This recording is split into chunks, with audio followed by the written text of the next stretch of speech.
Abahezagira amazina mwamaze kuyumva namusanzwe mumenyereye ndowo ngaha Yesu abahezagire. Dufashanye indirimbo ya 49 ivuga ngo ugusenga kuramfasha ibihe byose kunshikana kuri data akankiza mu bigoye andi satani yaneye akansuka uburyo bwose ibitangabo keshi ugusenga kuramfasha wagusenga amababa yawanjana ibyo nsaba teze umugisha pariwe nziga kuntu sinzoreka kusenga nzomukore amagana nazopanga kundura kandi igihe kizoshika onibiri kure byose igihugu kiteye hari iwacu mw'ijuru niho nzoca nirurika kandi n'abamarayika irimbana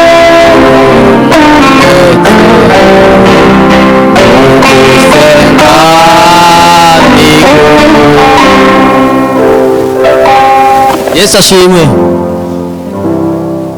Gira yabagoye indirimbo ngene nayitanguye. Usanga indirimbo ayiririmba kwishi. Ariko Yesu abahezagire. Yesu abahezagire.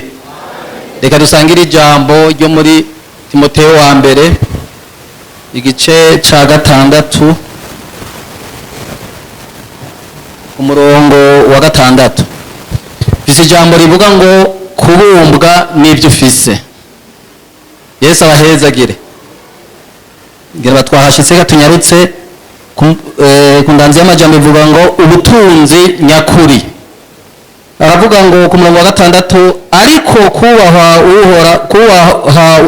ariko kubaha Imana gufatanije no kubumbwa n'ibyo ufise kuvamwo inyungu nyinshi koko.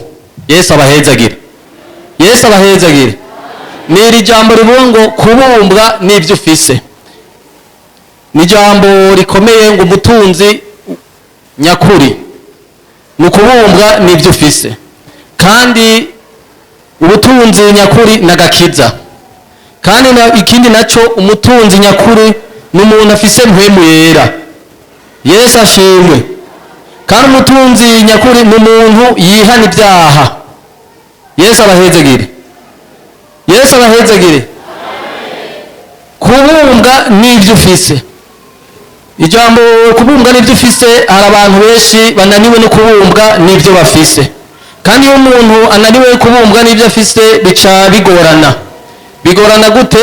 Iyo umuntu atabumbwe n'ibyo afise biramugora haba habaye haba mw'ishengero ry'Imana haba ku kazi kuko kubumbwa n'ibyo ufise ubumbwa n'ibyo nyene ufise kuko bitakubumbye uca ugomba gukorakoza uca ugomba kugira ibindi bitajanye n'ibyo wawe. Ariko iyo ubumbwe n'ibyo ufise urasenga Imana ikaguhezagira ikakugirira neza kandi ukarindira. Kandi kubumbwa n'ibyo ufise urarindira nkuko Hana yarindiriye.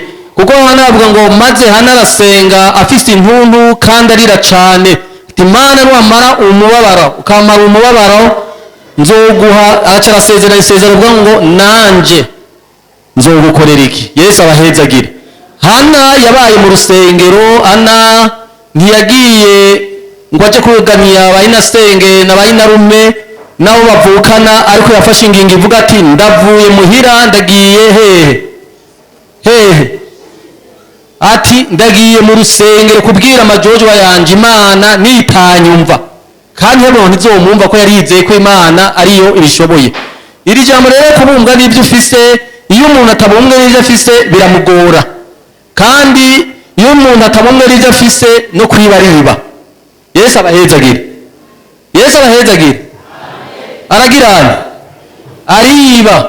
Kubumbwa n'ibyo ufise rero ni jambo rivuga ngo iyo baguhaye n'ibintu ku kazi cyangwa ahandi hose utabumbwe n'ibyo ufise, uca ugomba gukurako ibyo bakubikije n'ibyo baguhaye gukora, kandi aho biba bikugoye, aho ntuba wabumbwe n'ibyo ufise. None rero ku jambo rivuga ngo kubumbwa n'ibyo ufise, umwe wese nabumbwe n'ibyo afise, kandi ibyo utunze bikubumbe. Yesu aguhezagire. Iyo nka imwe ufise ikubumbe izobyara. Yesu aguhezagire. Igitenge kimwe ufise kikubumbe mu izina rya Yesu. Ikoti mfise n'imbumbe mu izina rya Yesu. Ijipo rimwe rikubumbe. Haleluya. Ikirato kimwe kigirene kikubumbe n'icyatabuka uzokibaririza mu izina rya Yesu. Sigo none kandi izogufasha uronke n'ikindi urasenga Imana. Bizira ijambo rivuga ngo kubumbwa n'ibyo ufise. Iyo umuntu atabumbwe n'ibyo afise, aca akora ibintu binyuranye n'ubugombe bw'Imana, aca gukora ibintu binyuranye n'ibyo twigishijwe. Yesu abahezagire. Bizira ijambo rivuga ngo nubumbwe n'ibyo ufise. Yesu abahezagire. Amen. Ijambo rivuga ngo kubumbwa n'ibyo ufise, hari ahantu havuga ngo wa mwana, ijambo ryo muri Luka 1 ku murongo wa 10 havuga ngo wa mwana arakura agwiza inkomezi z'iki? Agwiza inkomezi z'umutima, kuko yabumbwe n'iki? N'ibyo afise. Kuko kubumbwa n'ibyo ufise biragufasha, kuko wa mwana arakura agwiza inkomezi z'umutima. Guzoshika abonye Abisirayeli, guzoshika dushitse he mu ijuru. Yesu abahezagire. Agwiza iki? Inkomezi z'umutima. Ntiyagwije inkomezi zo kujya muri siporo, ntiyagwije inkomezi zo kuduga umusozi ngo ariko aragenda ngo muri siporo, ntiyagize inkomezi zo gukina umupira. Yagwije inkomezi z'umutima, abika ijambo. Bibiliya ivuga ngo nabitse ijambo ngo nayo kugirana kugucumurako. Yagwije iki? Inkomezi z'umutima. Yesu abahezagire. Yesu abahezagire. Reka turangize kuri iri jambo ryo muri Matayo.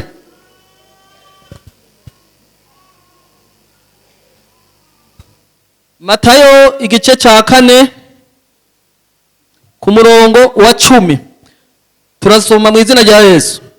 Ngo buno Yesu aramubwira ati mva ko Satani, kuko byanditswe ngo uhora Imana aba ariyo usenga, nange aba ariyo usaba yonyine.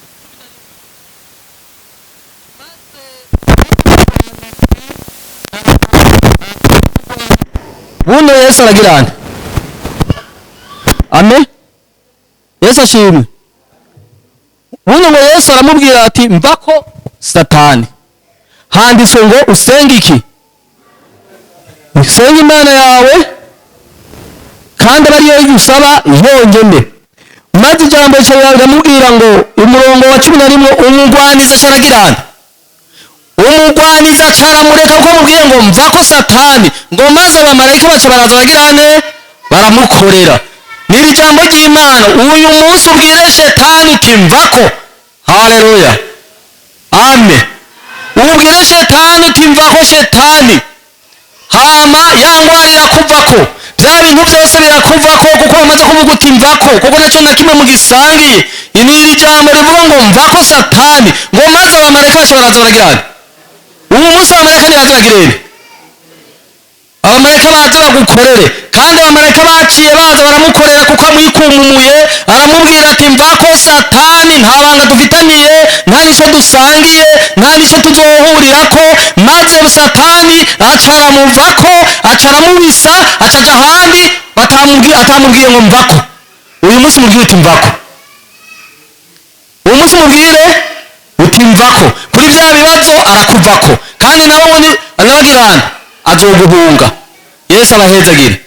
Umugororotsi azokwibukwa ibihe bidashira nukuri nukuri umugororotsi azokwibukwa ibihe bidashira nukuri nukuri umugororotsi azogirana azokwibuka ibihe bitagirana bidashira n'iri jambo wa mwana aragirana arakuraguza iki inkomezi z'umutima uyu munsi ugwiza inkomezi z'iki ubwira shetani umuyikubu uti mvako shetani ibintu binyuranye n'ibyo twizeye n'ibyo twize ntibijanye aleluya hari nk'umuntu azakubwira ibintu bitajanye binyuranye n'ibyo wigishijwe agakiza ni kamwe ka ryari agakiza ni kamwe ka mbere haleluya yesu ashimwe bwira shetani rero uti mvako umubwire umuyikubu uti mvako handitswe ngo